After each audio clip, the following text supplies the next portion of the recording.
Hello everyone, welcome to Bad Table Talk. I'm your host Oliver Niehaus, and this is the bonus segment for our abortion series. So far, there have been 2 episodes so far, one on the personhood discussion, whether a fetus should be granted moral consideration, as well as the bodily autonomy argument. The 3rd episode will be coming out soon, but this bonus segment is basically a response video to my bodily autonomy argument. Many of you heeded my request to send me information on sources that disagreed with me, and one of them was a video by Matt Walsh of the Daily Wire, which is a conservative news source. Ben Shapiro is also part of that group, and it basically gives a critique of bodily autonomy. Unfortunately, many claims were made. Obviously, I'm recording this after I made this segment, but I did not pre-watch this before I was responding. All of my responses are completely authentic, so I hope you enjoy, and thank you very much for listening.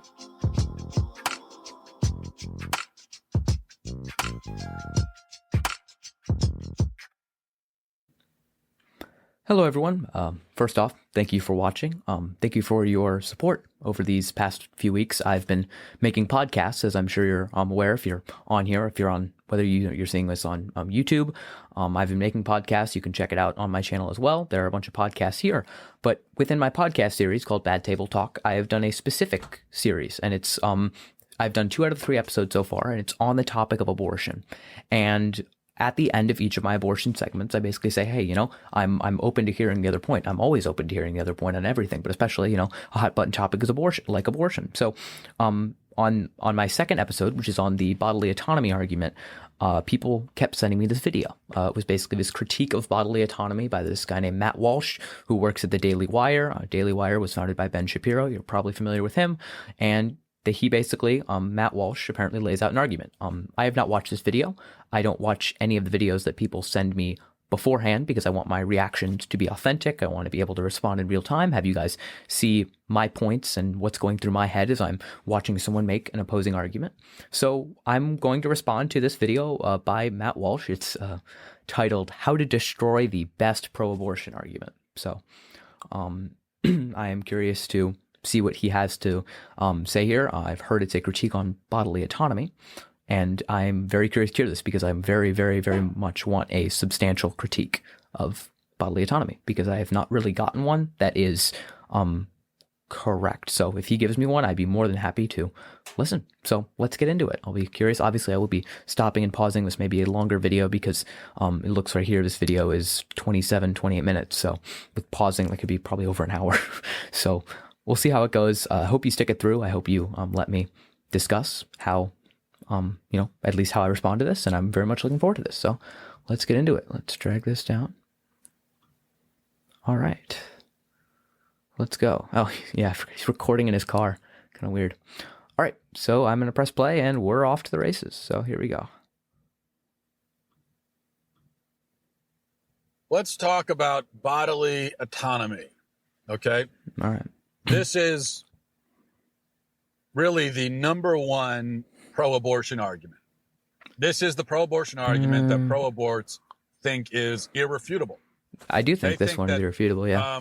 They're very proud of this argument because they think it is the argument that cannot be refuted. I have not heard one yet, but I would like to hear. And it's the argument now that upon which they've based their entire pro-abortion position.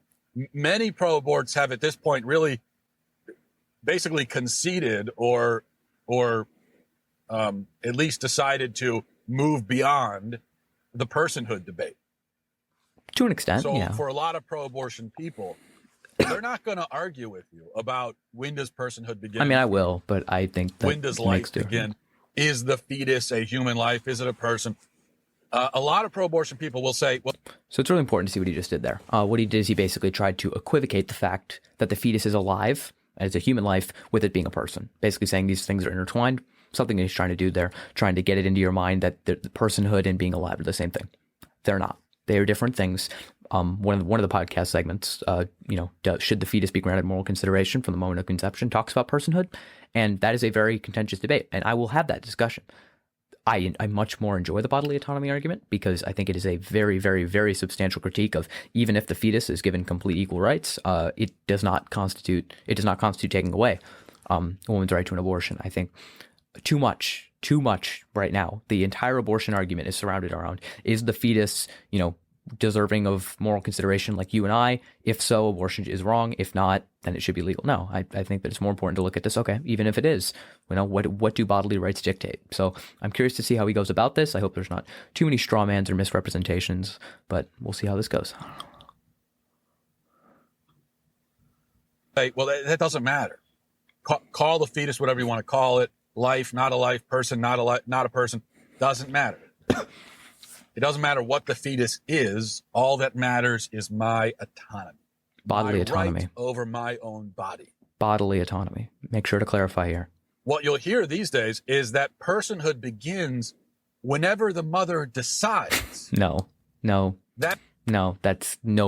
makes that argument. And if they do, they are stupid. I'm sorry. That's a terrible argument. Absolutely not. Personhood begins at the point in which the cerebral cortex is fully developed. This is what distinguishes animals and humans. Humans have a higher level for subjective experience, different from any other animal on this planet. That is what distinguishes that. And that happens between the time period of 18 and 24 weeks. I draw the line at 18 weeks. At 18 weeks, probably shouldn't, abort it in the same way. There's different discussions, though. What is considered an abortion? Technically, an abortion is just the termination of a human fetus within the first 28 weeks of pregnancy. Therefore, an early delivery is technically an abortion. So we can talk about that. But no, nobody makes the argument that personhood is determined by the mother. I mean, he's literally using teenage girl arguments on the internet. I'm sorry, I thought you were past that, but yet again, it is the Daily Wire. So we should get a lot of straw men. So let's keep going. That is now the scientific position. No. Of pro-aborts. Not at all. That personhood, life begins whenever the mother wants it. No, life begins at conception. Human life, I just don't care. It doesn't matter. She has autonomy, and this autonomy gives her the really supernatural ability to grant or rescind humanity and from her child, depending on what she wants. So if she wants the baby to be a human being at 20 weeks, it's a human being at 20 weeks. If she wants it to be a human... This is a bad argument. He's basically trying to say that somehow the mother deciding whether or not she wants to have an abortion changes the humanity or value of the fetus. No, it doesn't. It's irrelevant. What matters is the humanity of the mother. The mother is able to get an abortion because it is her body that is sustaining the fetus, as we'll talk about later, as that gives someone the right. You have the right to not keep someone alive with your body. I mean, I discuss a lot of this in my podcast, so hopefully we get to some critiques here, but he's kind of just strawmanning the entire argument when it comes to here, but let's continue. At the moment of conception, it's a human at conception. If she wants it to be a human... no, it's a human. It just doesn't matter. Right at the moment of birth, then that's what it's a human. If she never wants it to be a human, then it's never a human. This is the godlike supernatural power. Holy shit. This is why I don't watch the Daily Wire, everyone. This right here. Will say a mother has. This is what the bodily autonomy position necessitates. No, it doesn't. No, it doesn't. It necessitates either that the humanity and personhood of the child depends on the mother's wishes. Nope. Because of her autonomy. Or the humanity and personhood just don't matter at all. It's an irrelevant question. Correct. Because the mother has her body and she can do what she wants with it. Definitely. Good point. You made the right point. So I'd like to take this, what is considered to be this great, brilliant pro-abortion argument, the pro-abortion argument that nobody could possibly argue against. Let's go. And why is he in his car? It's kind of weird. I'd like to prove that it is actually completely, totally, utterly ridiculous. Ooh, all right. I'm looking forward to this. Now, I did this in my book, The Unholy Trinity, which came out last year. Haven't read it, so I don't know what he's going to talk about. Deconstructed the bodily autonomy argument. I think it's worth reiterating because, as I said, this really now is the pro-abortion position. This is their entire position. Okay. Can we distinguish the difference between the me, my body, my choice, and an actual bodily autonomy argument? My body, my choice, that's kind of the correct statement, but people take it to mean, oh, my body, my choice, therefore we're saying that the fetus is part of the mother's body. No, it's not, and no one's trying to make that point. It is the woman's body that is keeping the fetus alive, therefore she has the right to not keep another person alive with her own body if she so chooses. That is the argument. So, no, that's not the mainstream argument. I really don't see that as being the mainstream argument, considering that not many people actually make the bodily autonomy argument in the way that I think he's discussing. Most of the stuff is like, is it alive? Is it not alive? I mean, he's was correct that that's more of the debate. I don't see that many people trying to debate, you know, like legal and property rights of like, you know, or like axiomatic rights of individuals. I think that that's very different. So now I'm going to explain why bodily autonomy is a bad argument. Okay. Right. Number one, the most obvious problem and the first problem that most pro-lifers will mention is that it's not your body. Your body Correct. is not the body at issue here. The issue is the child's body, not yours. So your body is A, the child's body is B. A and B are not the same. They are distinct, separate entities. Correct. This, I'm afraid, is a scientific fact. Yes. You're not going to find any scientist with more than 2 brain cells in his head who will argue that B actually is A. No, You're not going to find any scientist who will actually say that that. Bro, get to the point. You don't have to keep the mother's body. Yes. Cool. Because that would be insanity. So, not your body. Child's body, your body. Oh, I already know where this is fucking going. But okay, you say, fine. The child's body is not. Could have said that in one sentence. This is why this is a 20-minute video. The child's body is dependent upon mine. Correct. And I have the right to withdraw my support. There we go. You're getting somewhere. This dependent entity. You're getting somewhere. I have the right to remove my body. There we go. From this other body, which has attached itself to me. Good. Like some alien parasite. No one's saying it's an alien parasite. It's a human. And this is how I exercise my autonomy. I should have the right to say to this tyrannical dictator in my womb. My God, look at this fucking fear-mongering. I am not going to serve you anymore. Okay? I'm not going to be your slave. I'm not going to be your handmaid. Jesus, get to the point. And here you'll probably also give me some variation of the Judith Jarvis Thompson analogy of a person who, you've heard this analogy before, or some version of it. It's a violinist is what he's referring to. Of a person who wakes up in a hospital attached by wires to some other person, some stranger. Okay, what's his critique going to be here? Alive. And a pro-abort will claim that this is what pregnancy is. It's like waking up in a hospital one day. Okay, and there's better analogies to seeing this. There's all these weird wires coming off of you, and they're attached to some unconscious person over there. And then the nurse comes in and says, "Oh, you know what? We're going to need you to stay like this for the next 9 months in order to keep that person alive." That's what. There's better critiques to be made. It's supposed to be an accurate representation of pregnancy, right? And then the person who makes the analogy will say, well, what if that happened to you? Would you not have the right to detach yourself from this other person? Yes, I would have the right. Correct. You would. However, you should not have that right. What? Wait. What? And I'll tell you what. I should have that right, but you shouldn't have that right. Like, what? Is this just some supremacy complex going on here? I want to hear what he has to say. That was just really funny. Number 2, because abortion is not the act of merely detaching yourself from this other body. Abortion is not simply unplugging. Okay. Let's be careful here. Abortion is not. That's not what abortion is. Abortion is not withdrawing from the baby. Abortion is rather the active, purposeful, direct killing of another human life. Okay. I want to make this very clear. He is generalizing. There are different types of abortions, and this is where there's going to be an interesting conversation that has to be had. There are types of abortions that he's talking about that are correct, like vacuum abortions, dilate and evacuate abortions that, yes, do kill the fetus before it is removed.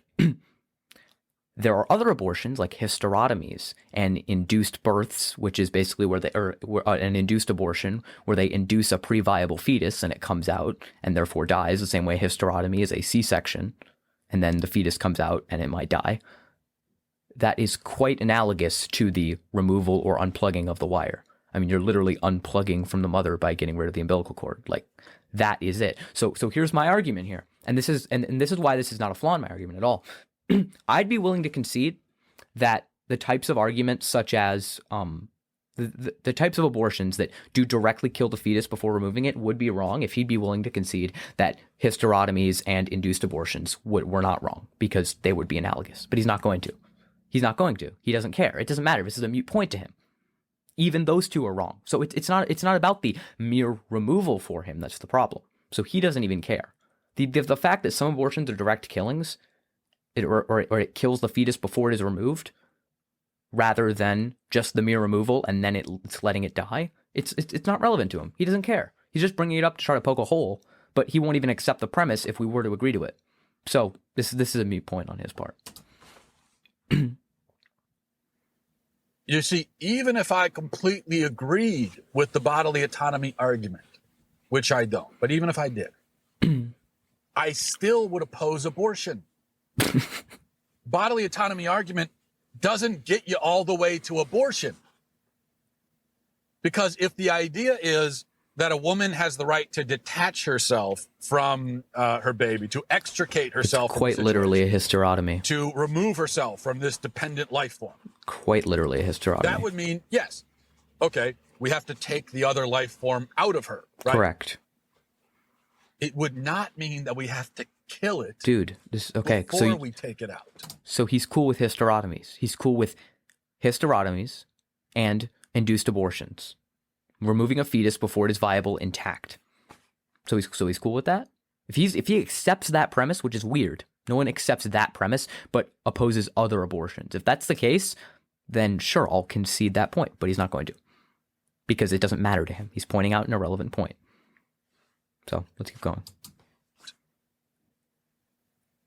That's what abortion is. Abortion is killing the you're baby. You're literally encompassing all of abortions. Somehow this gets lost in the abortion debate. Somehow abortion itself gets lost in the debate. And you don't understand that there's different types of abortions that occur differently. And every single abortion usually he tries to fearmonger with are the 1% that are hysterotomies. So he literally fearmongers on the type of abortion that under this logic he would not be against. So I don't even know what he's trying to do here. About abortion. And we talk about abortion as if it is simply just unplugging or separating these two Some of them are. individuals. Correct. Some of them are. No, abortion is killing one of the individuals. Okay, well, let's actually get into this interesting argument. This is an interesting hypothetical you can propose. Let's say you are attached to someone via the wires. And in order to detach them, you have to kill them. Are you allowed to do that? That person is attached to you. You know, he's attached by wires. I think it's a weird thing. Usually it's like what, plugged in, you know, your kidneys are dilating. Hypothetically, in order to detach yourself, you have to hypothetically stab that person in order to get disconnected. Would you have the ability to do that?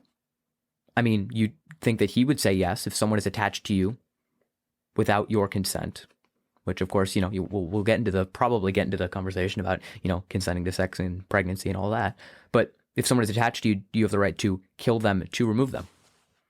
I think he would argue, yeah. If the only way to detach yourself would be to kill them. But if killing them before detaching yourself, is he against that? I think it's a weird argument to make. And I think that he would agree that if you found yourself in a hospital room and you were connected, I don't know, by wires to someone, and then, you know, the only way for you to disconnect was to kill them before disconnecting for some reason, I think he would be in favor of that. So this argument that abortion is the direct killing and then removal has any relevance here, I don't think matters, because so wait, would he be okay if, like, instead of, like, I guess killing the fetus before removing it, which is the safest procedure in which the mother has the highest chance of survival and is just safer, he would be okay if literally they just removed the entire fetus and then it just obviously died? Like, it has no bearing on the outcome of the situation. Like this, I mean, him and I probably ascribe to different moral frameworks. I'm a consequentialist. I'm a rule utilitarian, meaning I look at the consequence of action to determine morality. He's probably looking at the action itself, so he thinks killing itself is wrong. But I don't see it as wrong because it has the same outcome. Removing it, then it dies. Versus killing, okay, it's like the same thing. It has the same outcome. So I don't take issue with it, because we've already decided that removing and then it dies is not a bad thing, although he's saying what it is. This is confusing. I'm going to let him probably keep going so I don't keep rambling and filling in holes in his arguments that he might get to later. So let's continue. on purpose, directly. Babies are quote, viable at 22 Okay, weeks. I think he just defined abortion wrong. He said, like, abortion is the intentional killing, like, of a fetus. No, abortion is the termination of a pregnancy, usually before 28 weeks of pregnancy, before the 28 weeks. That means that an early delivery before 28 weeks is technically an abortion. So this whole idea that abortion is the intentional killing is just wrong. Like, that's not the definition of abortion. So yes, abortion is often used to remove a fetus and then it dies, but that is early pregnancies or early deliveries before 28 weeks would classify under that. 2 weeks now, I think. So, and that number is getting lower and lower. Correct. Which means that the baby can survive outside of the womb at 22 weeks. Yes. Now, yet the pro-aborts who make the bodily autonomy argument, they are, in almost every case that I've ever encountered, they are not in favor of abortion restrictions at viability. At viability, you just remove the fetus. If a woman doesn't want it inside of her, remove it. If it can survive on its own, then it survives on its own. That's literally the argument. Like, late-term abortions, I agree, there's no reason for them. Literally, just remove the baby whole. And then if it survives, it survives. Like, I don't think we disagree here. I don't think a majority of people would disagree if that were to be put together. But he doesn't agree with this argument either. So he's literally just making an argument that he doesn't even accept himself. Pro-aborts, they're in favor of abortion from conception all the way up to the very moment before birth. Okay, what is abortion, though? Abortion is the termination of a pregnancy, technically before 28 weeks. Sure, I'm for abortion up until birth. Once it's viable, don't dismember it, just take it out. And if it survives, it survives. Like, I don't... like, yeah, cool. Abortion doesn't always mean intentional killing, like he falsely stated. But if a woman decides to exercise her autonomy at 22 weeks, or 23, or any time thereafter. Correct. Well, that means, okay, yes, the baby has to come out, one way or another. Correct. But why must the baby be stabbed with poison first? Correct. I agree. Why must he be delimbed? Why must he be ripped out limb from limb? Okay, by the way, I just do want to let you know that this is less than 1% of abortions that he's talking about, and most people disagree with them. I do. I don't think there's any reason for it. Just remove the fetus from the woman's body if she doesn't want it in her body. And if it survives, it survives. Correct. I think we're in full lockstep here. And I think most people would be if they understood the bodily autonomy argument. And I don't think anyone is, like, happy about late-term abortions either. I think and they're almost, when late-term abortions happen, and the ones he's specifically talking about, it's almost always because of a medical necessity when it's that late.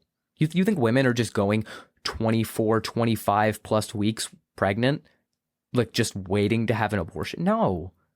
If these people wanted an abortion, they would have gotten one much earlier. 91% or like 95%, I think, of abortions happen before like 18 weeks, 20 weeks, even before the fetus is viable. So a majority of the abortions aren't even the ones that a majority of the pro-life movement fearmongers about, and ones that women get not out of medical necessity. These ones that they're talking about, it's not like women are just like itching to just dismember this child. Like, no. At like 24 weeks, no. No one's in favor of that. No one is in favor of dismembering. Like, I'm sorry, you're completely strawmanning the argument, because almost always it is out of medical necessity at that point that women do end up getting those types of abortions. And I'm absolutely with you, lockstep, that we should do everything we can to just literally just remove it from the woman's body and allow it to survive. Like, that's not a radical position, dude. And most people are in favor of that. So by him like stating that to be different is just a straw man of the entire pro-choice movement. His skull be crushed. I'm sorry to be graphic, but this is what abortion is in the later terms, like 1%. Interesting how he doesn't like us to use rape in the abortion discussion, because, that's only 1%. Let's agree on the 99% before we talk about the 1%. Okay, flip the logic on you. Why don't you not fearmonger with late-term abortions, and we agree on the 99% that are okay, and then we can talk about those. Like, dude, like you're not even consistent with your argument. In the later terms. In abortion, the abortionist is saying, okay, we got to get this baby out. And so his method of taking the baby out is to rip it out with forceps, one limb at a time. There we go. Okay, good job. It's not even how majority of these happen. That's what a hysterotomy is. It's a C-section and they remove the child. I don't think you understand this. Another way to take a baby out is to just take the entire baby out Correct. whole and still alive. Yeah. And then there we to go. take it away from the mother. Dude, bring it up to the NICU. Not disagreeing with you. And then hope that someone will come and adopt the child. There we go. Now, what? Good. Yay, we agree. So if we're talking about bodily autonomy, correct. Wouldn't bodily autonomy simply necessitate the delivery of the child? Yes. Yes. To yes. kill the child in the process is a step. We're not arguing for that. Step beyond Dude, autonomy. You've gone beyond autonomy. Yeah, and that's why you've gone beyond autonomy, because you're making an argument that isn't even related to bodily autonomy. Like, what? Dude, like, stop. Ugh. This is painful to watch. My God. The only place that autonomy gets you, if I were to agree that you have autonomy, which he doesn't even agree to that there is autonomy.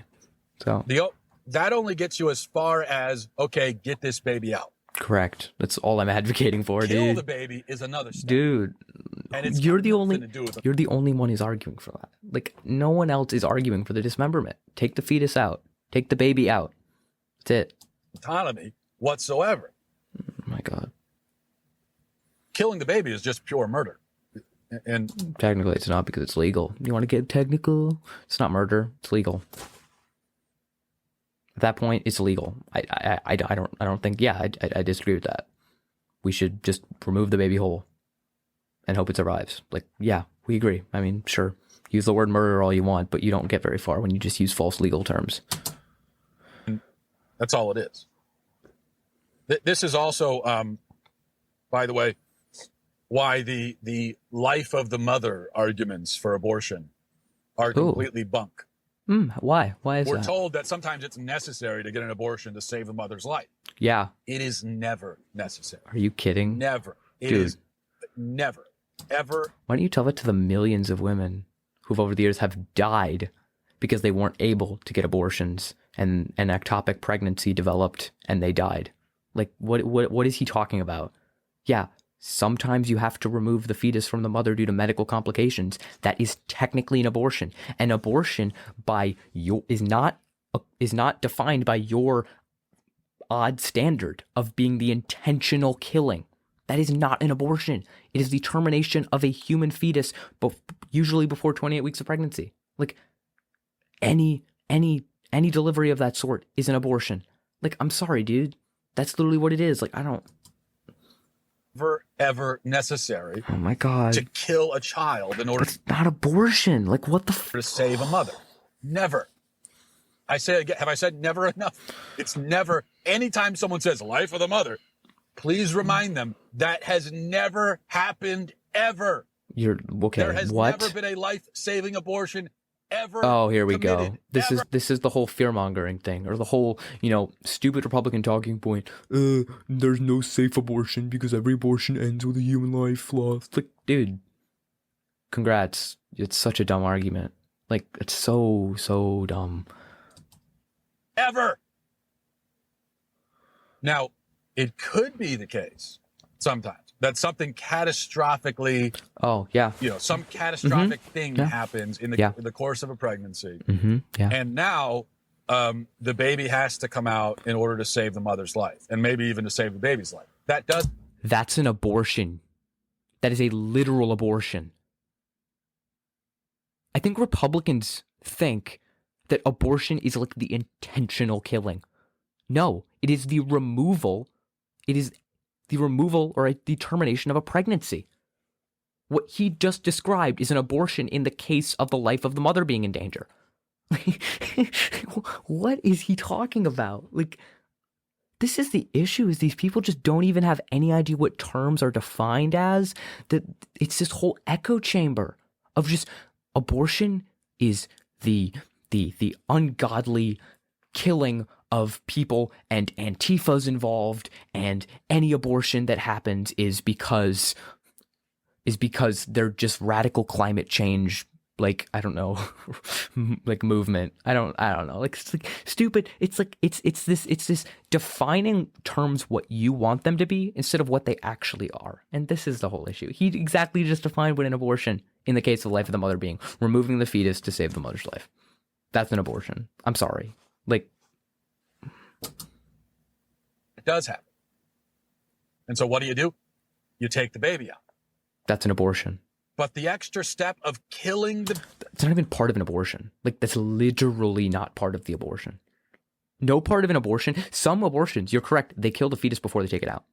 You know why that is? Because it would have the same result if they were to remove it and then kill it. If they removed it, and not kill it, if they removed it and let it die of its own devices, it would be more dangerous for the mother having a living fetus coming out of her. That wouldn't survive. So they're actually causing the fetus less pain, if it can feel pain, by injecting it with, anesthesia and then removing it, rather than doing it the opposite way around. You're advocating for a method that would be more hurtful for the mother and the fetus. So I'm not really understanding where he's getting this from. Because if we look at this from a consequentialist framework, which is where I look at it, fetus is terminated and then removed. Fetus is removed and then is terminated by its natural devices every single time. Before viability, it's going to die. Why would you want to make that process more traumatic for the mother and have a higher chance of her getting hurt in the process and possibly having the fetus, go through more suffering if that's the case? Like, I don't know why you'd advocate for that. It makes no sense. But all right. He doesn't even know what an abortion is, and he's making this entire... The baby before you take it out? Oh my God. That doesn't do anything for the mother. False. That's literally false. By terminating the life of the fetus before you take it out, it leads to less medical complications because you don't have to deal with two individual lives at the same time, one of which will die very soon after. Yes, it does help the mother. It lowers the chances of there being complications, and it makes the procedure safer. So, no, you're just wrong. That only puts the mother more at risk. That extra... That's actually false. Like, just lying here.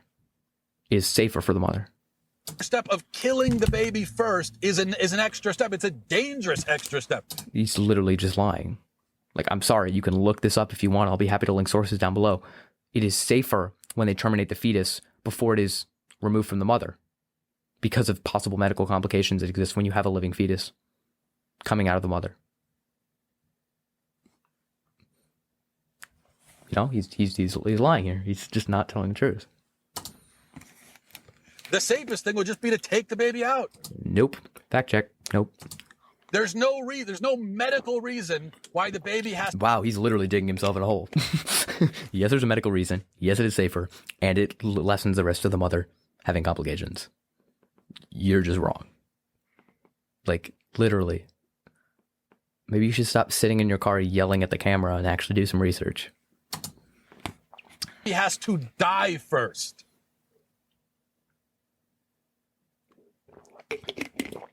Number 3. Bodily autonomy arguments, especially when argued using the attached to a stranger by wires analogy. Ooh, is he going to do it? These arguments completely disregard He's going to do it. The relationship yes! He fucking did involved here. It's no slam him. Coincidence that when someone does the whole, well, what if you're attached by wires to someone in the hospital? The person you're attached to in that analogy is always a stranger. Make it the mother. I don't care. Make it the mother. Make it the mother. Make it the mother. Make it the father. I don't care. But the relationship that we're dealing with here in pregnancy is that of a mother and child. Yes. The child is not a stranger. He's not some alien species which has attached itself to you. That's your child.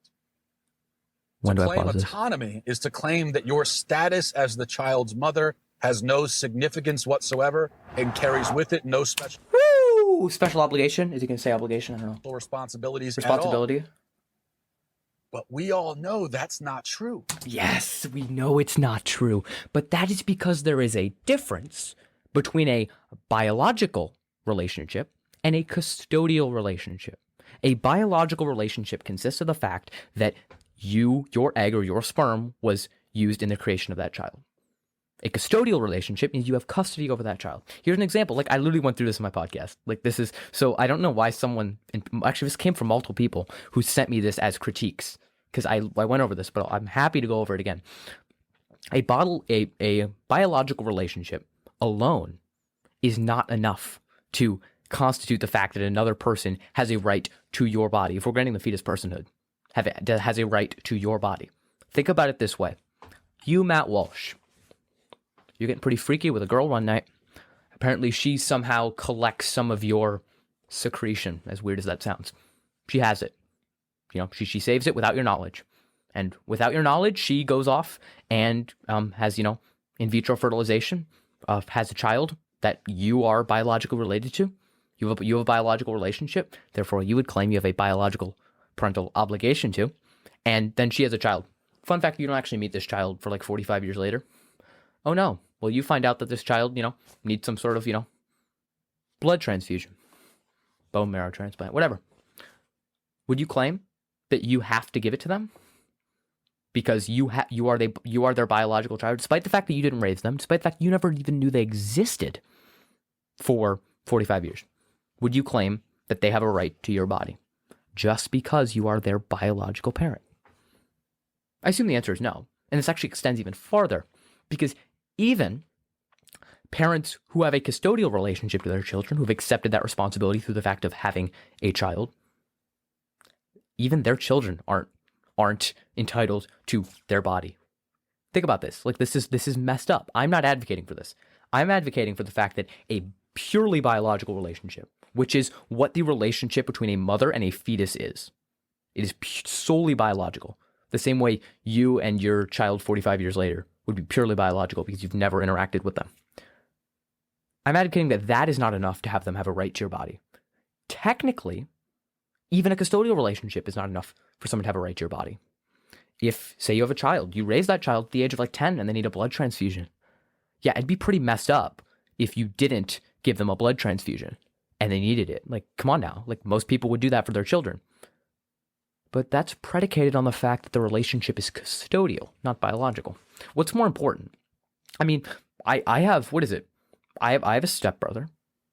I don't think he's any different because I don't share the same genes as him. Where does the obligation of where do parental obligations come from?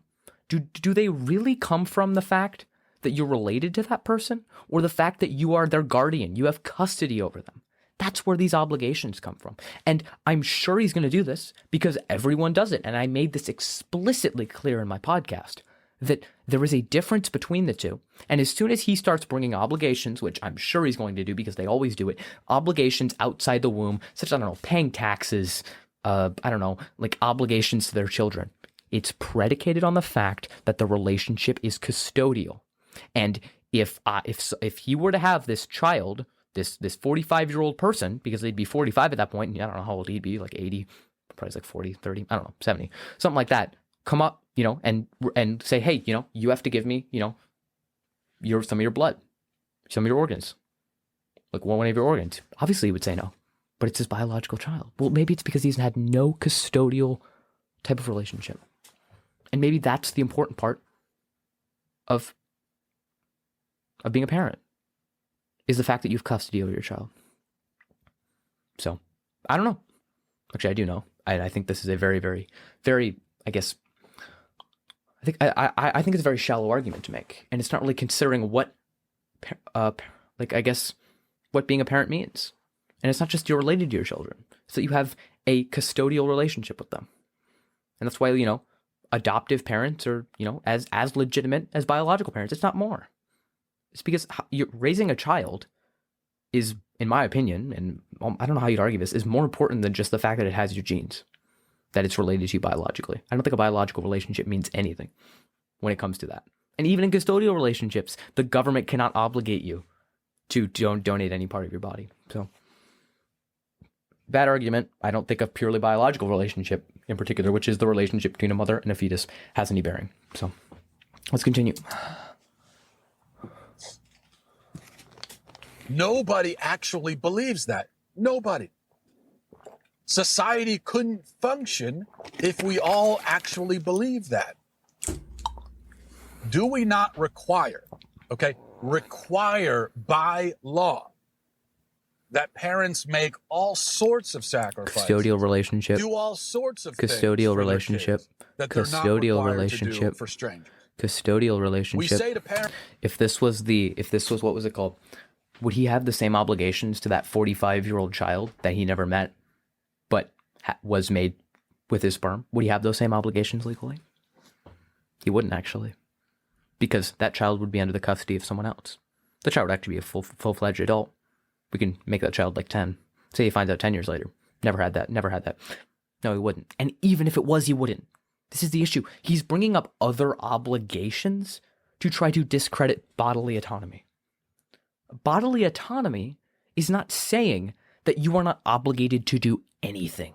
This is just such a terrible argument. It means that the government cannot force you to use part of your body to sustain the life of someone else.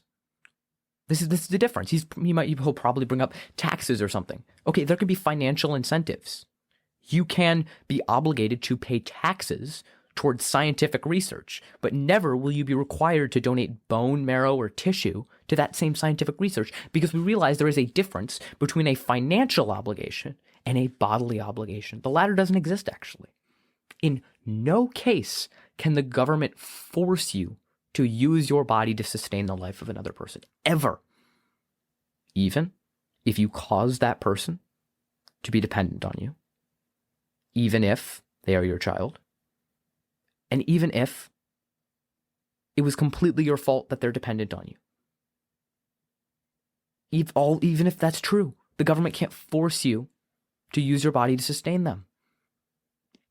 Even for your own children who you have a custodial relationship. I agree. When it comes to custodial relationships, it would be morally reprehensible to not give up a kidney or, some of your blood to save your own child. Obviously, that's something that societally we expect of people, but the government still can't obligate it. So that's interesting to consider. He's definitely drawing parallels that are not fair, because the relationship between parents and their born children is custodial. Meanwhile, a mother and a fetus is biological. And we already agreed with the artificial scenario that in which there is, he has a biological relationship to a child he never met, never knew. He would not have those same obligations to which which a parent who has a custodial relationship over their child would have. Parents, you must feed your child, clothe Correct. your child, educate your Correct. child, discipline your child, shelter your child. Custodial relationship. All None of this those is require very your taxing bodily to a organs. parent. It is a claim on the parent's autonomy. Nope. Bodily autonomy is different. All of it is. It involves the this is a straw parent's man. heart, mind, body, soul, bank account. And if they don't want to do it, they can give it up for adoption. There's a way out. Also, you contractually are obligated to take care of that child. And by having custody of that child and taking that child home from the hospital after you birth it, you have an obligation to that child. No one is denying that. You don't have a bodily obligation to that child. You are not required to donate blood to that child. Yes, of course you should, but you're not obligated to. Even though you have a custodial relationship, which is more powerful than a biological relationship. But let's also think about it this way. Yes, the relationship between a mother and a fetus is purely biological, but a lot of people like to bring up, okay, fine. You make the argument that there is some sort of contract that is made when, you have a child, birth a child, and therefore you now have custody over that child. Wouldn't you say that same contract is made when you're having sex, in which you agree to have custody in your uterus over a child? No, not at all. You know why? Because you can't make a contract with an entity that doesn't exist. And the fetus, at the point of sex, does not exist. The contract you can't make a contract with the fetus if the fetus doesn't exist. You can't make a contract with something that doesn't exist or would exist in the future potentially. Like that's not how contracts work. You have a contract with your child who is currently here. You don't consent to getting pregnant. You can't consent to outcomes. A lot of people like to make this argument that, if you engage in an activity that is likely to end in a result, you consent to that result. Okay, fine. Let's say that there is a very dangerous neighborhood and there is, a woman decides to go on a late night run. Definitely not a smart thing to do. Say there's a 50% chance, which is actually higher than pregnancy, by the way, but a 50% chance that she will get mugged. She goes anyway, obviously not a very smart decision, and she gets mugged. Would you say that she consented to getting mugged? Of course not.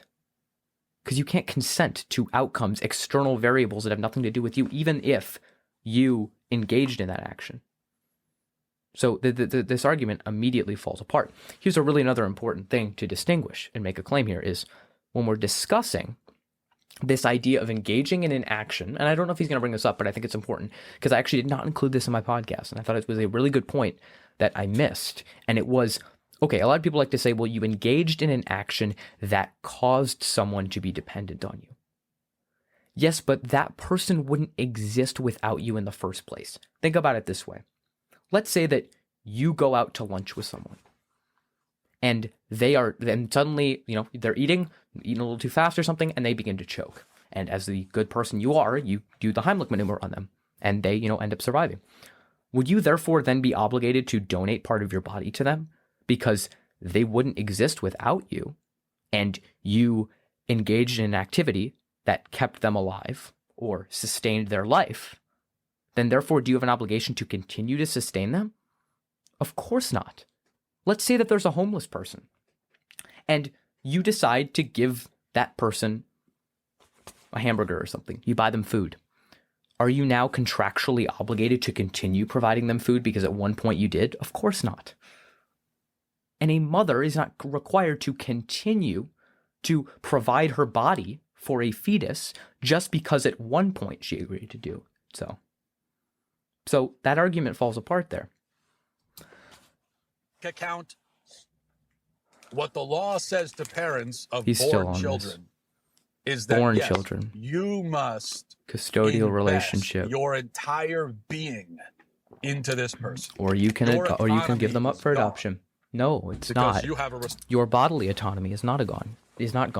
You are not required to donate your organs. You are not required to donate your blood to your children. You are not legally required to.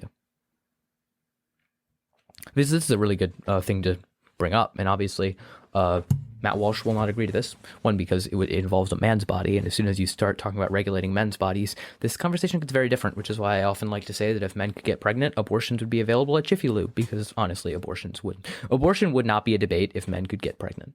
I'm telling you that right now. If men could go through what women go through, which I will never be able to imagine, but I can only sympathize and say that that decision is best left up to the woman herself for many different reasons. Yeah, they would 100%. Men would, this wouldn't even be a discussion. But beside the point, when it comes down to people having abortions, and when he's making this conversation about people who end up having obligations to their children, he's missing the entire point of the fact that it is custodial and not biological. A responsibility to this person. You are not autonomous as a parent. That's what the law says. So I missed my analogy, but my original analogy was going to be, okay, fine.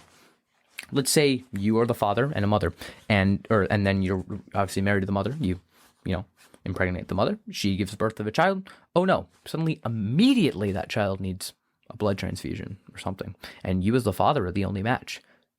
Are you obligated to give up your blood for that child? Because you like to say here that there is no difference between.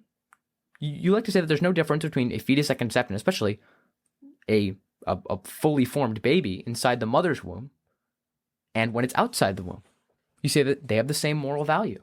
So if the mother, who's the biological parent of the child, as you are as well, you both have bodily obligations to that child. So if that child is born and requires a blood transfusion, are you legally required to donate to that child the same way the woman is legally required to give up her body for 9 months? The answer is no. And it'd be interesting to see what he would say to that. I think the answer would be no. And maybe we'll get into it. I mean, it's the whole natural process argument, which I'm not going to get into now unless he brings it up, because I'm not going to address points that he does not address, but let's continue. And that's what everybody in society actually believes.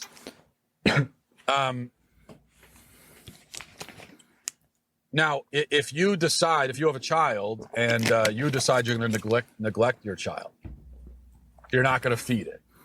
You're not going to provide clothes. You're going to make your child sleep outside in a doghouse. It's not bodily autonomy. It's not bodily autonomy. Or you're just going to outright abort your child and kill your child. He's not even addressing the same argument anymore. You wouldn't be able to go before the judge and say, well, how would you like it if some stranger moved into your house? Correct. Because you have a custodial relationship to that child. I don't understand this. And custodial relationships come with obligations. Biological relationships don't, on their own, do not come with bodily obligations. Neither do custodial. Neither of those relationships warrant someone else having a right to your body. Yes, you have to feed that child. Yes, you have to clothe that child because you agreed to that when you took that child home from the hospital, when you gave birth to that child and chose not to give it up for adoption. That's when you agree, not when you have sex. Are you kidding me? You're saying that when you have sex, you agree to having a child. You can't even make a contract with something that doesn't exist. The logic is flawed. What are you making a contract with? What are you making a contract with? You can't tell me. You think the potential fetus? Tell me one other place outside of abortion or outside of that where you make a literal contract or agreement with something that doesn't exist. You don't. You're always making a contract with someone. Even if it's for something in the future, even if it's future money, future this, future that, it's with a bank. It's with another person. I bet you this. I bet you that if this happens, then I will pay you this. But you're paying it to an existing person. The fetus doesn't exist, dude. You can't make a contract with something that doesn't exist. So yes, you make a contract with your child, with the government, when you give birth to it. But you don't act sex because the fetus doesn't even exist. So this is just a terrible argument that's missing the entire point. And by the way, I cannot tell you if I'm still reconsidering whether or not I think parents should be forced by law to donate blood or tissue to their children that are already born, to which they have a custodial relationship. But that has no bearing on abortion.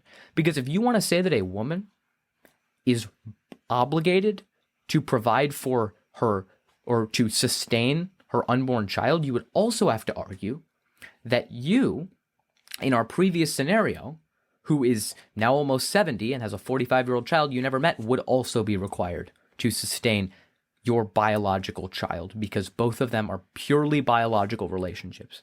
And in the latter, I assume you would say no, because there's nothing about parenthood there. You didn't raise that child.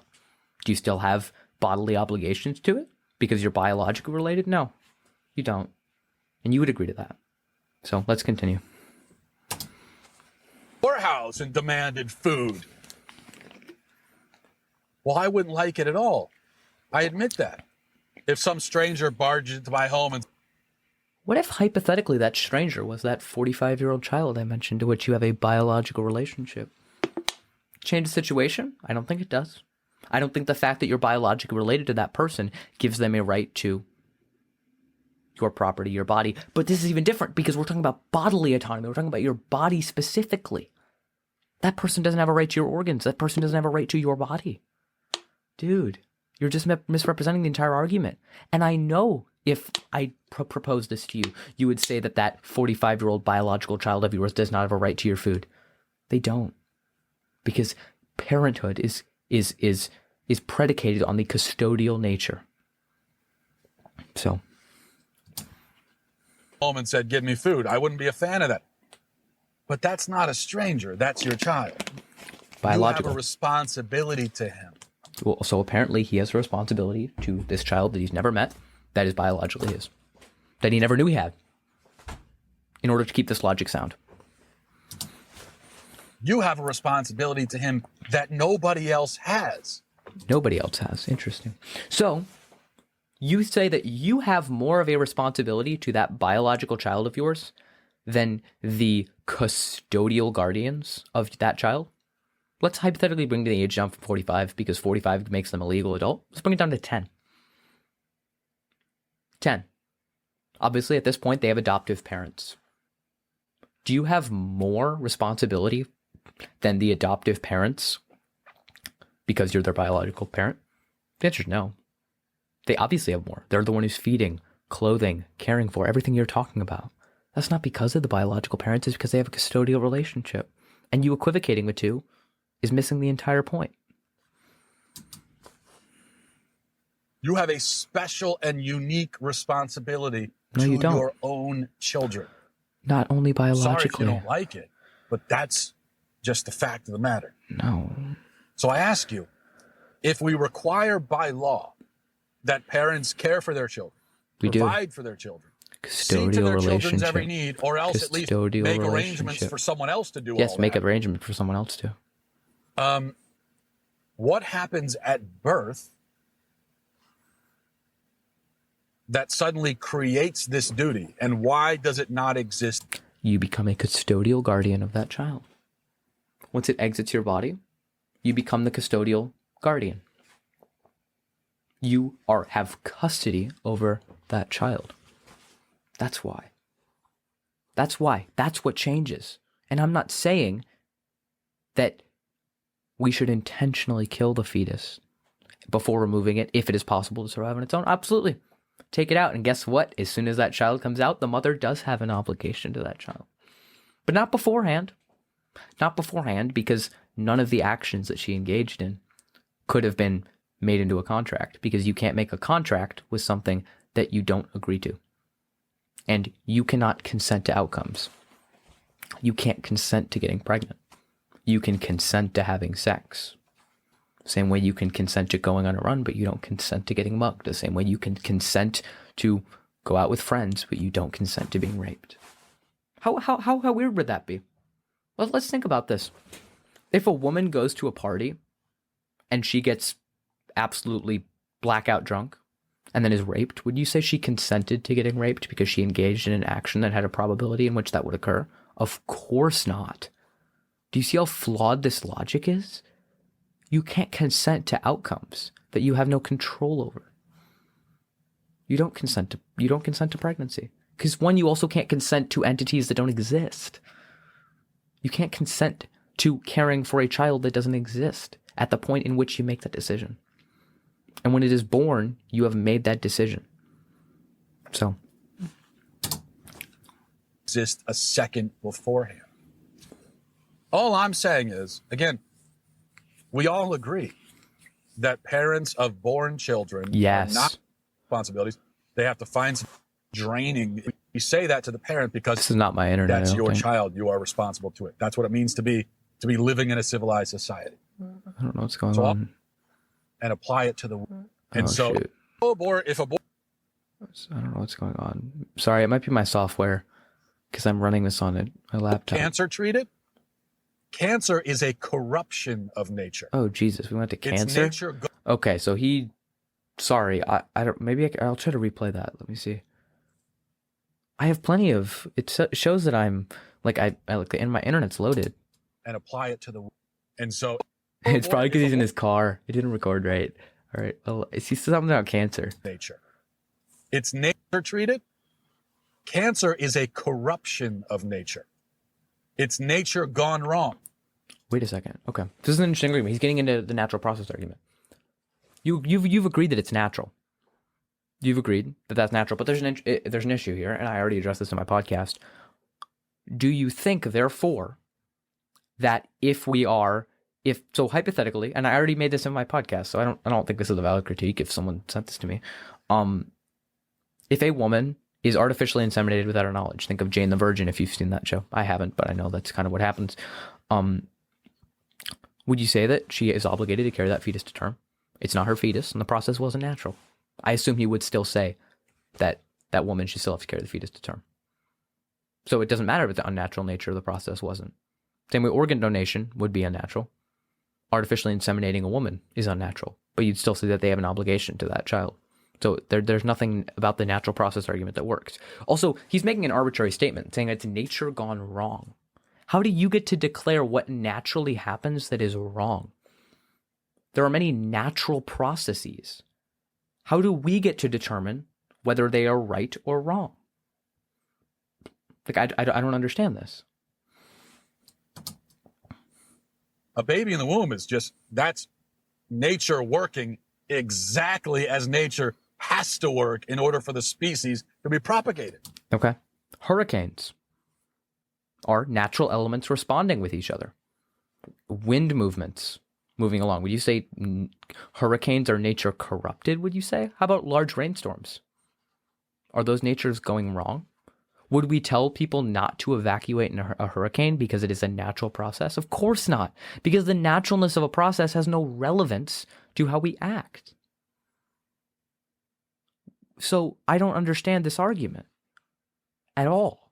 The natural process argument falls apart because, one, in that unnatural scenario in which a woman is artificially inseminated without her knowledge, you would still be in favor of her carrying that pregnancy to term despite it not being natural. So the naturalness of the process has nothing to do with your position on it.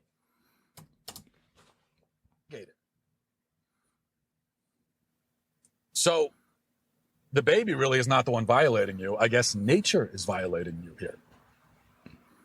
But how can nature violate your rights when rights themselves, if they exist at all, are natural? We talk. What? Well, yeah, but I don't believe in natural rights. I don't believe rights come from an ulterior being. Rights do come from, I don't know, rights are granted to you by the government. Talk about natural rights. Our country is, the Constitution is founded on the basis. Inalienable rights. Inalienable rights are just what society agrees upon. There's nothing, like, there's no objectively correct thing. It's what society overall agrees on. So I think this is a bad argument. Of natural human rights. So if you're claiming that you have a right to abortion, which somehow is in the Constitution, right? Even though it must be written in invisible ink because I've never seen it. But oh, that's such a fucking terrible argument. I'm trying not to swear. I swear way too much on my podcast, and I swear too much on here too. So excuse my language. Terrible argument. This whole argument of, the word abortion never appears in the Constitution. Oh, you know what else doesn't appear in the Constitution? The word woman. Fun fact: the word woman is not in the Constitution once. So checkmate. Like, I don't see the point. Like, okay, something called like enumerated rights that are taken from the Constitution, which we use them to interpret. Nowhere in the Constitution does it say you have, the right to privacy, but we were able to find that from the Due Process Clause of the Fifth Amendment and the 14th Amendment, equal protection. So these things are derived from different amendments. That's literally the whole point of the Constitution, is using it to interpret current state of affairs. There's nothing in the Constitution talking about freedom of expression. There's nothing saying that I can wear whatever I want or, do any of that. But we say that that falls under freedom of speech. You can do something called apply the Constitution to other scenarios, and that's kind of what the judicial system is for. That's kind of the point of it. So I know you I don't know, maybe he's an originalist like Amy Coney Barrett. Don't even get me started on originalism. I mean, originalism is like the stupidest thing in the whole world, because the act of reading is interpreting. There's no such thing as an objective take on anything, because humans naturally have inherent biases. So, yeah. If it's in there, then that means it's based on natural rights. No, it's not. Rights from nature, from the natural order, which is to say from God. But for the sake of this argument, if you want to call it nature, fine. So nature has decided that all human beings must be born this way. Okay, cool. And yet nature has also decided that no, it's nature a hasn't violation decided. of your rights when humans are born we this have way? decided.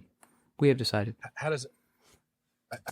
We have decided that you have a right for people not to be dependent on your body, even if it will save your life. We as a society have decided that. And we've decided that in ways outside of the issue of abortion, such as the issue of, I talked about in my podcast, the bone marrow transplant between McFall and Shimp.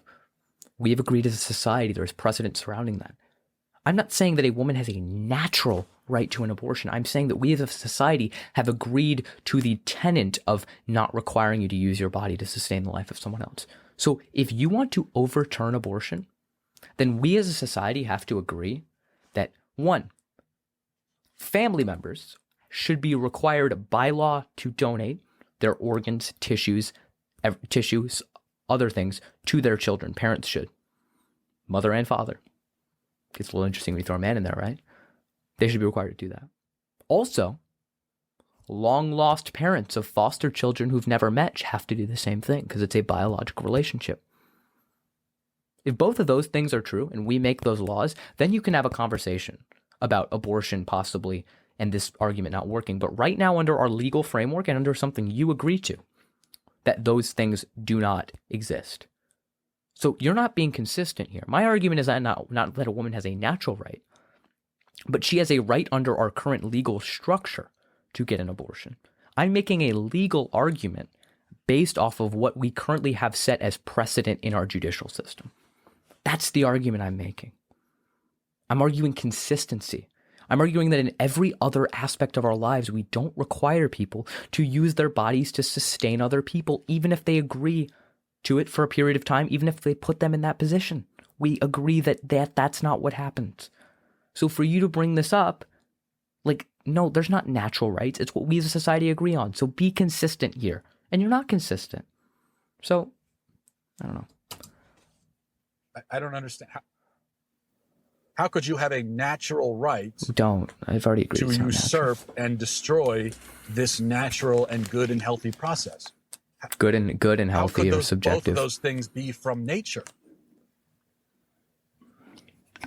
And if you're saying that nature is your oppressor, if you're saying that pregnancy itself is an oppressive thing that I should not be subjected to, well, nature is at fault, and fine, then nature is your oppressor. Correct. But then don't appeal to nature. I don't. That is to natural rights when fighting against this oppression. I don't. There's not natural rights, dude. You win. Don't appeal to the very thing that is oppressing you, apparently. Correct, I'm not. Now, if you admit that your right to abortion is not natural, and it's not from nature, yes, but it is just the arbitrary decree of man and government, yes, then I would say that the arbitrary decree is arbitrary and thus should be overturned.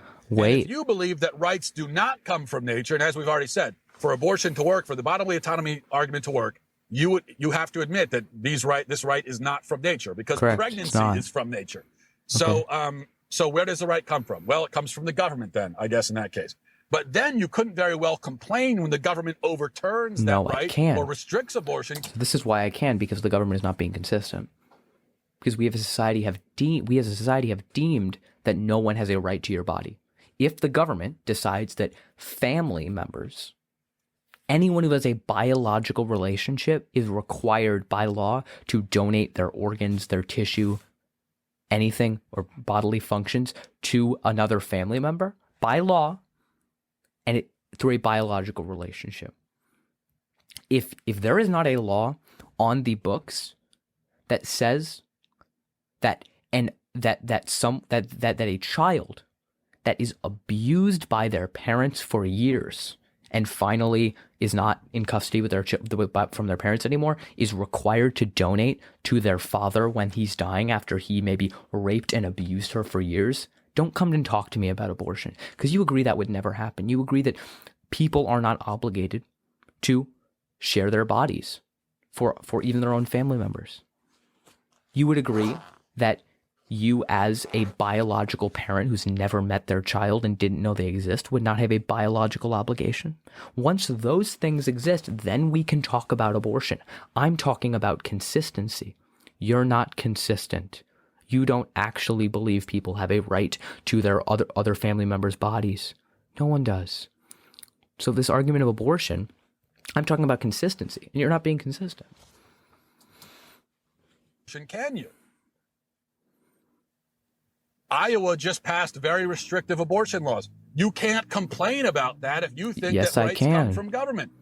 I can, because Iowa also doesn't have any sort of laws deeming that family members are required to cross-donate organs if their family members are dying, or that biological parents have to donate to children they've never met. Absolutely, because that's a contradiction under your logic. Because then that means the government can change its mind, and then the rights are gone. It doesn't make it. That's kind of how that works. That's why we have like a constitution that like changes rights. I mean, if natural rights existed, if there's a natural right to not be enslaved, then why'd it happen? Because governments have the ability to change rights. So, yeah, rights do come from government. It's that simple. It doesn't make any sense to say, oh, the government is infringing on my rights, if the rights come from government. If you say that the government is infringing on your rights, then you are appealing to some higher order above the government. But we've already explained that you can't do that because it's that higher order which has decided that you should have this baby and carried it in your womb. Okay. I don't know what you're trying to say. Number 5. Take a breather. Oh, we're on number 5. Last point. Good. We're getting there. It really all comes back to this. Complete bodily autonomy does not exist. You don't know what bodily autonomy is. So I've just spent the last 4 points explaining all these problems with autonomy and everything. He's going to do it. just going to do What it. it really comes down to is autonomy does not exist. Bodily autonomy. So It's not a real he thing. switched it. He switched it. Did you see what he just did? He said complete bodily autonomy doesn't exist, but then he changed it to complete autonomy doesn't exist. Yeah. But also, I'm not arguing from a place of total bodily autonomy. I'm arguing from the bodily autonomy argument that states that your body itself, its organs, what it consists of, cannot be taken without your consent, cannot be used, even if to sustain the life of another person. That's the argument. It doesn't exist.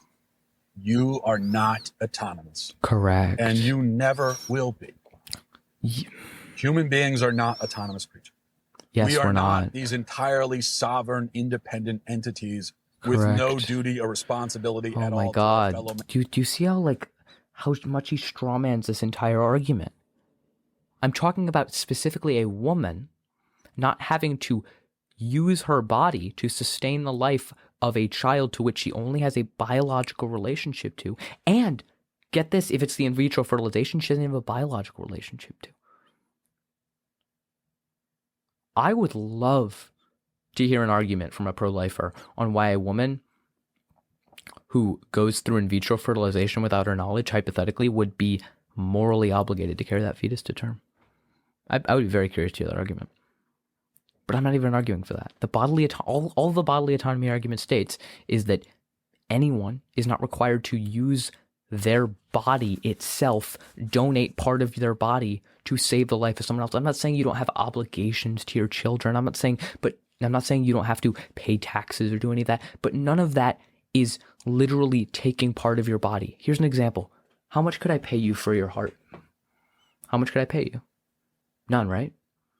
Because we agree that there is a difference between your body and monetary value. Different things like that. There is a difference. There's a fundamental difference between that, and you can't put a price on it. So you trying to compare stuff like a woman's body to money is just, it's not, or he's probably going to bring up money. I really hope he brings up money now, because I don't want to straw man. Because if he doesn't bring up money now, I kind of a little bit failed, but he's probably going to bring up taxes and stuff like that.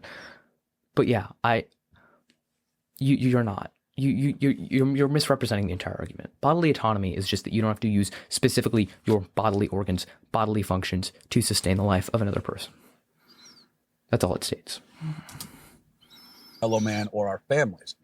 But that's what complete autonomy would have to And I'm not advocating for complete means autonomy. You are entirely sovereign and to yourself. No. And if we talk about an entirely sovereign, autonomous country, what we're saying is this is a country that can make its own laws, do its own thing, and it has no, it cannot be controlled to any extent by any other country. Remember we were talking about people's bodies, right? And so if you're a completely autonomous individual, it means that you have no responsibilities at all whatsoever to anyone. No one's advocating for that. Straw man. And you would not be able to say, well, okay, but we have autonomy, but we only have autonomy up until the point when we harm someone else. No, so if you're pro-abortion, you cannot make the argument that, well, we have the right to do whatever we want as long as we're not harming anybody else. Harming abortion, abortion is most certainly harming someone else. There's no dispute about that. So what you're actually... Is that person infringing upon your own body? That's what I don't understand. Like the Daily Wire and Young Americans for Freedom or, Turning Point USA, PragerU. Bro, these organizations advocate for you having the right to self-defense to literally shoot someone if they literally walk on your property. But you can't remove someone who's literally residing inside your own body. It makes literally no sense. You're proposing here, think about this.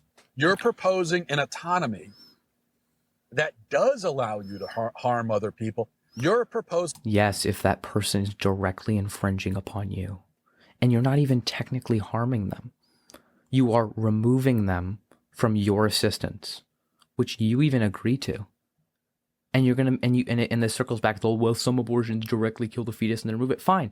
If you even want to make that argument, I will concede that the types of abortions that kill the fetus and then remove it are wrong if you concede, and I will only concede if you concede that hysterotomies and pre-viable induced births are fine. If you concede both those, we can concede those points. But you're not going to because it doesn't make logical sense. And no one actually concedes. proposing an autonomy that allows even for murder. No, you don't. Which is, you're proposing anarchy, okay? Oh my God. Dude, you see that? You see what kind of drink he has there? Fun fact, that's Starbucks. Starbucks donates to Planned Parenthood. Doing a whole thing about abortion. He's just like, now let me sip the fetus cells. Let me sip the fetus cells. Fetus, ground up fetus in a cup. Oh. But he doesn't even know that right now, that probably some of his money went to Planned Parenthood. It's actually kind of funny. He advocates against the Hyde Amendment when he just donated to Planned Parenthood. Ooh.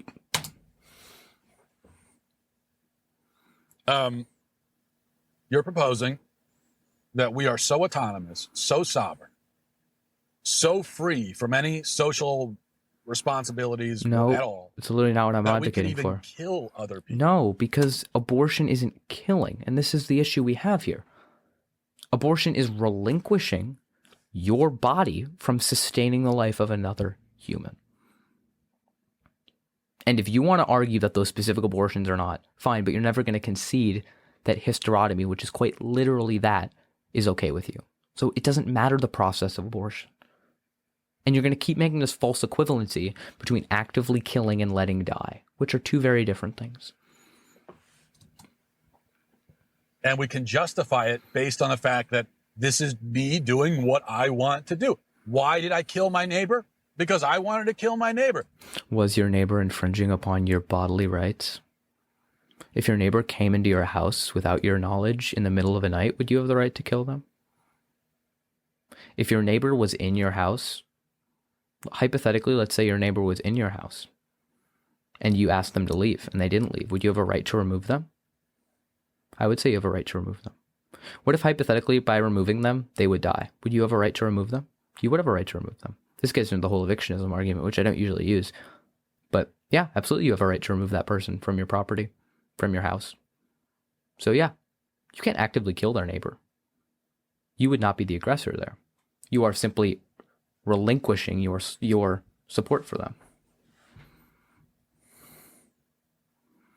Hey, you don't want to kill neighbors? Don't kill neighbors. Don't like neighbor killing? Don't kill neighbors. I wanted to kill my neighbor, so I did. That's why I did it. Do you see how ridiculous this dude is? He literally just compared abortion to killing your neighbor. This is how you know these people are absolute jokes in like every single way. It's completely ridiculous. I'm autonomous. I used my autonomous sovereign entity of a body to kill my neighbor. This dude is like a comedian. Right? That's what autonomy means. No, it doesn't. So then you have Holy to say, okay, crap. well, this right to a violent, murderous autonomy only extends to those who are dependent upon us. Well, I would say that's a rather arbitrary Dependent directly on you and no one else but you. Yes, absolutely. Your body specifically, because it's bodily autonomy, not financial autonomy, not societal autonomy. It's bodily autonomy. And every single one of the points he's making right now is utterly irrelevant to the conversation of abortion.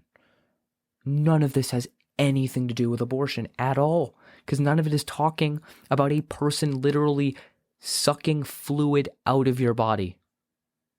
And every analogy I've made, he wouldn't agree with. Why does it become different? What about abortion makes it different? I've thought about this before. And it would make so much more sense if conservatives were pro-choice. They're pro-liberty. They're pro-letting poor people die because they don't want to pay an extra $1 to have universal health care. So why would they not be pro-women reclaiming their bodily rights, even if it leads to the death of a person? They're willing to let 44,000 Americans die every year due to lack of universal health care. Like, what? This is about control. This is how you know that the pro-life movement is not actually about abortion. It's a unification movement. It always has been. It was started by evangelical ministers to unite evangelicals around one cause, to unite voters, to unite Christian voters, and it's worked very damn well. So, yeah. Designation, and you've already done away with complete autonomy. Correct. By making that designation. The only person who talks about complete autonomy is him.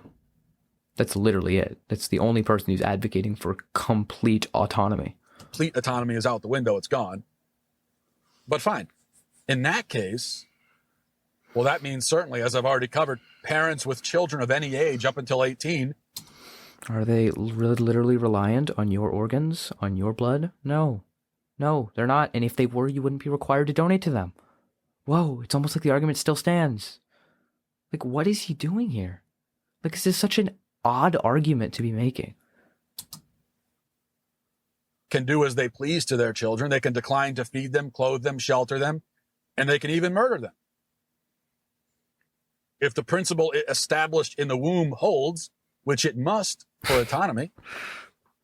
Wait. And then what about those who are dependent on the system? What about...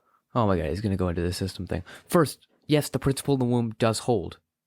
Outside of the womb, absolutely. Parents are not obligated to donate their tissue, organs, any other part of their body to their born children who are already here. So absolutely the standard is set. He just keeps correlating bodily autonomy with complete autonomy, which is completely ridiculous. Those who are dependent on me, I mean, my children are dependent on me. There are people who are dependent on me as taxpayers. Okay. What about welfare recipients? Here we go. Now he's making this false equivalency between like financial autonomy or fiscal autonomy and bodily autonomy. This is entirely a straw man of the point. Like, I don't think people understand that this is just a complete straw man of the argument of bodily autonomy entirely. Yes, you are required to pay taxes. You are required to pay taxes to scientific research. Are you also required to donate tissue and organs to scientific research? No, of course not, because we realize there is a distinction between bodily autonomy and financial autonomy.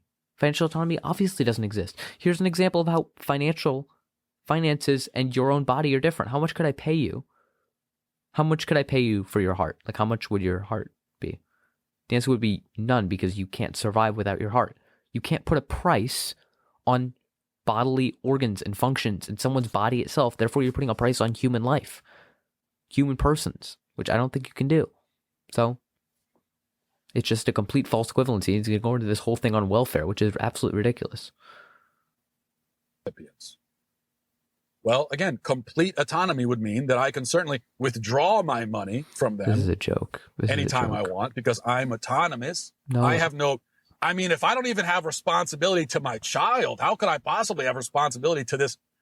You do have responsibility to your child. You have responsibility to your custodial child, to which you have a custodial relationship, not purely biological.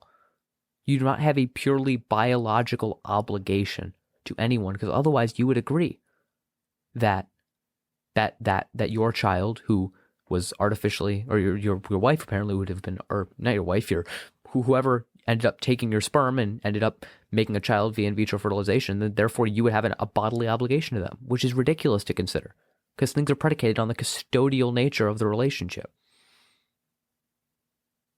Right? Person who I don't even know. So I should have the right, by the logic of autonomy, to withdraw my money and even if I wish to eradicate them, because they are dependent. That is one of the weirdest comparisons I've ever heard. This dude literally just, like, I've heard the whole like abortion Holocaust sort of thing. Like, obviously people like love to, oh, look at all these tragedies. Abortion is worse than the Holocaust because more babies have been aborted than Jews were killed, or stupid stuff like that. That is just absolutely, utterly disgusting. But yeah, absolutely. Absolutely. It's completely ridiculous how they make these comparisons. And he literally just said, like, eradication. I should be able to eradicate someone because they require my money. Again, he's just making this false equivalency, saying that autonomy and bodily autonomy are the same thing. Financial autonomy and bodily autonomy, which we already said, they are different. They're fundamentally different. And you would acknowledge them to be different. Yeah, at some level, on me. So if the logic in the womb holds, it means I should be able to kill them. What? I swear, this dude's a joke. Absolutely not, because this is the issue. He doesn't even understand what abortion is. He has no idea what abortion is, because he came out of the gates swinging, literally, being like, oh, the abortion is the intentional killing of an innocent human being by Antifa and Joe Biden and the communists, like shit like that. Like, no, that's not what it is. That's not what abortion is. Abortion is the termination of a human pregnancy, typically within the first 28 weeks of pregnancy. That is an abortion. Technically, an early delivery would be an abortion. It is not killing. There are certainly abortions that kill the fetus before it comes out, but as I've already discussed, that is for the health and safety of the mother, because the fetus is going to die anyway. So why would you not make the process more safe? It does not make any sense whatsoever at all while he's still trying to make this point. It's ridiculous.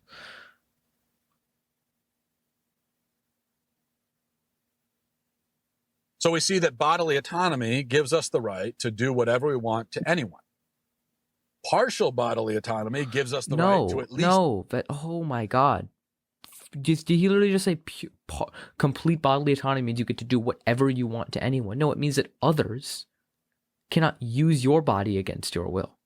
That's what it is. That's the argument. Like, he's literally strawmanning. I don't even know if the video is worth finishing. I mean, there's only 3 minutes left, so I probably will, but it's just absolutely ridiculous that this is the claim that he's making. Least murder children up until the age of 18, plus welfare recipients and Social Security recipients, so on. No. Okay, I'm going to say this once and for all. Like, I feel like I've definitely already said this, but this is going to be the argument. All bodily autonomy states with the issue of abortion is that no person can be dependent on your body without your consent. That's literally all it says. And that applies outside the womb as well. That absolutely applies outside the womb. Children are not entitled to the organs of their parents. You cannot force a man or woman or mother or father to donate a kidney or have a blood transfusion for a child. That's not allowed. The logic absolutely holds. It's ridiculous that he's making this comparison. I already made it distinctly clear in that episode of my podcast.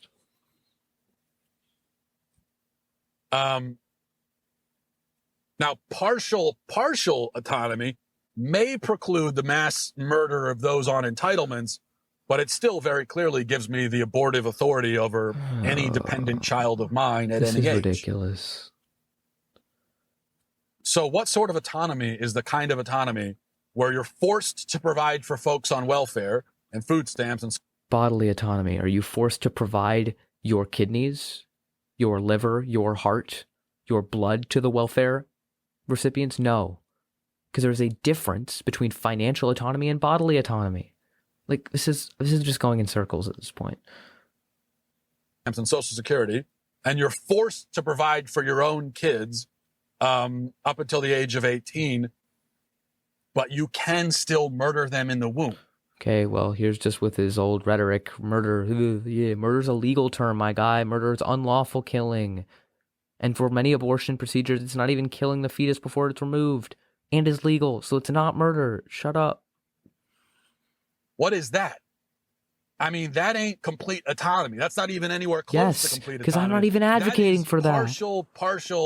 No, it's bodily autonomy. You just don't know what bodily autonomy is. Which is a far cry from complete autonomy, which is what pro-aborts claim we have. No, we don't. Holy.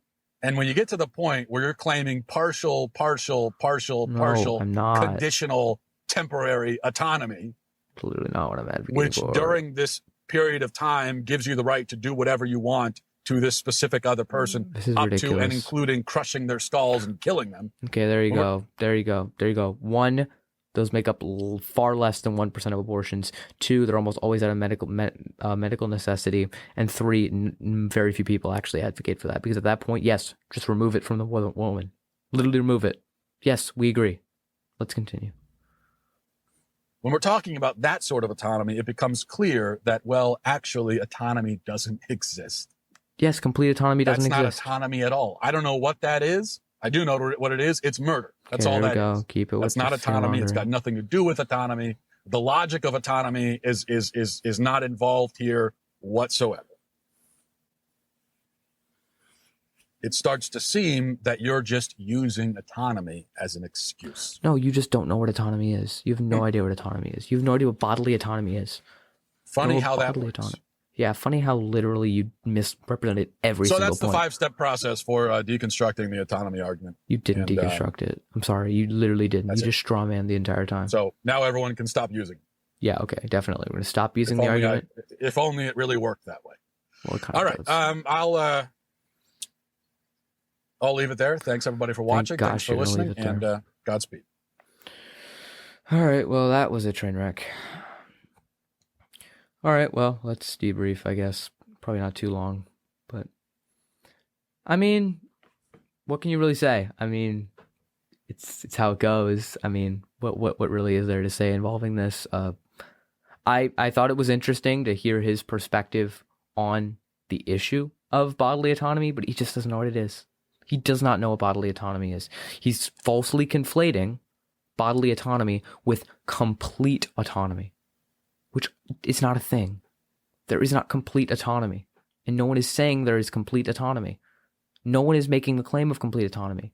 So it's ridiculous when he tries to make this claim of complete autonomy, because no one's arguing for complete autonomy. So I don't know, not a whole lot else to say there. I'm glad that people reached out with this video. I'd be happy to do more of these. So this is obviously you guys may be listening to this in podcast form, which will be up on my podcast as well as on YouTube. Maybe you're looking at me right now. If so, please leave your comments down below. Obviously, feel free to email me if you're watching on the podcast, or head over to YouTube and comment there. But yeah, thank you very much for watching. I look forward, or watching or listening. Thank you very much for taking some time out of your day. I hope this cleared some things up, kind of, took a look at how, it's just one big straw man, one big representation of an argument that they just don't understand. So hope that was helpful. Hope you guys enjoyed this segment, and I hope you all take care and have a good night.